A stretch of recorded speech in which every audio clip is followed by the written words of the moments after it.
ہمارے ہاں بڑے بڑے سمجھدار لوگ نفسیاتی ہو جاتے ہیں، بڑی بڑی سمجھدار خواتین نفسیاتی ہو جاتی ہیں، میری ساس باتیں کرتی ہے، میری نند باتیں کرتی ہے، مجھے فلانا باتیں کرتا ہے، مجھے فلانا۔ بھائی باتیں، جس کے منہ میں زبان ہے اس نے بات تو کرنی ہے۔ اب آپ نے کیوں یہ دعویٰ کر لیا ہے کہ آپ اتنے اونچے چلے جائیں کہ آپ کو بات ہی کوئی نہ کرے؟ کیا حرج ہے اس میں؟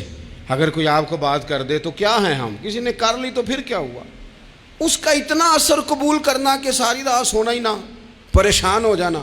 اور بعض لوگ ایسے ہیں جنہیں اتنی باتیں نہیں ہوتی جتنی انہیں ٹینشن ہوتی ہے، یعنی وہ دو بندے کونے میں کھڑے ہیں تو میری ہی بات کر رہے ہیں، اور بھائی وہ اتنا اہم نہیں ہے، انہیں کوئی اور کام بھی ہو سکتا ہے، تیری بات ہی انہوں نے کرنی۔ بلا وجہ لوگ سمجھتے ہیں کہ میں بڑا اہم آدمی ہوں، وہاں بھی مجھ پہ تبصرہ ہو رہا ہے، یہاں بھی ہو رہا ہے۔ اس پہلو سے باہر آئیں، اس کمپلیکس سے نکل آئیں۔ ابن حزم کہتے ہیں کہ مصر میں ایک تاجر بڑا کامیاب ہو گیا تھا، بڑا کامیاب تاجر ہو گیا۔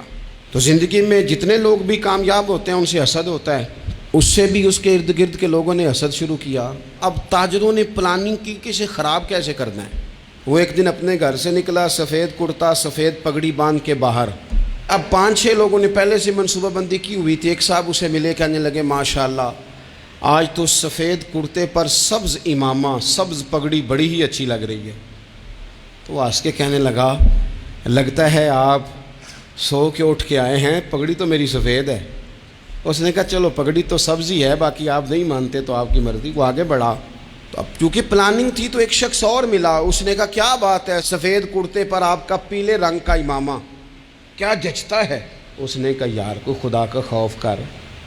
ہنس کے کہا کیا ہو گیا، تیری اینک کا نمبر تو نہیں تبدیل ہونے والا ہوا؟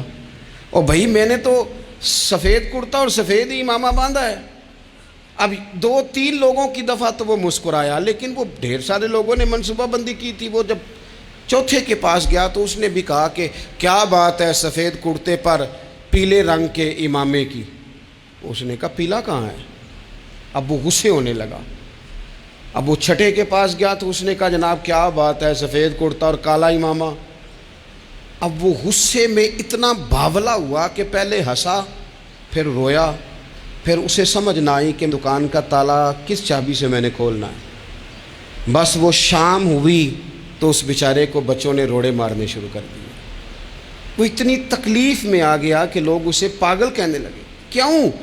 اس لیے کہ لوگ منصوبہ بندی، افواہ تھی نا کہ میری طبیعت خراب ہے، تو لوگوں نے حال پوچھ پوچھ کر بیمار کر دیا۔ لوگوں کی باتیں، لوگوں کے تبصرے، لوگوں کے کومنٹس۔ بولے امام شافعی فرمانے لگے لوگوں کی باتیں پتھروں کی طرح ہوتی ہیں، یہ روڑوں کی طرح ہوتی ہیں، اگر انہیں کمر کے اوپر رکھ لو گے نا تو یہ تمہاری کمر توڑ دیں گی، اور اگر تم ان کو اپنے پیروں کے نیچے رکھ لو گے تو تمہارا قد اونچا ہو جائے گا۔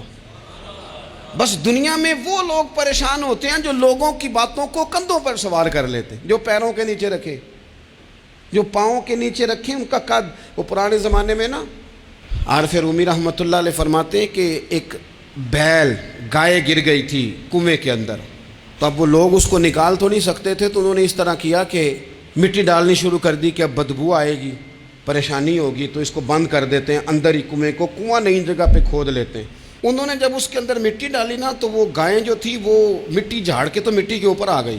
انہوں نے پھر مٹی ڈالی تو وہ تھوڑی اور اوپر آ گئی، اور مٹی ڈالی تو اور وہ مٹی ڈالتے گئے اور گائیں وہاں سے کنویں سے باہر آ گئی۔ لوگوں نے دفن کرنا چاہا، وہ باہر نکل آئی۔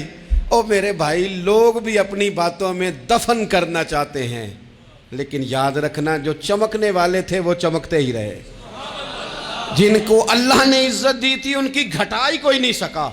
اتنی لمبی زبانیں کھول کے لوگوں نے صحابہ کے بارے میں باتیں کی، لیکن سورج چمک رہا ہے صدیق اکبر کی شان کا، عظمتیں دمک رہی ہیں فاروق اعظم کی، عروج ہے جناب فاروق اعظم کو، نگر نگر گلی گلی دنیا علی علی کرتی چلی جا رہی۔